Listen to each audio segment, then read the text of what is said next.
na wani tsuntsu, wata mace tsuntsuwa ne sunanta Godwit, Godwit. Aka sa satellite da wani alama da ake gane ta tun daga Alaska a kasar Amurka,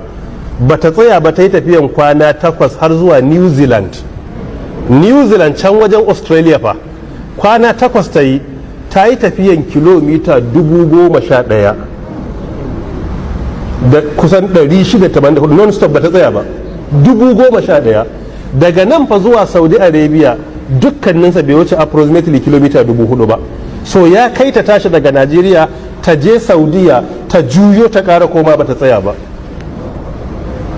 ba ta sha ruwa ba, ba ta ci abinci ba, ba ta yi bacci ba, kuma kwana 8 sai ba ta tsaya ba, tana tafiya non-stop, tafiya ta yi da satellite aka yi monitoring, ba ta tsaya ba, kuma inda ta je ta saukan ba wai ta gaji ba ne, da ta huta kuma sai ta yi wata duniyar.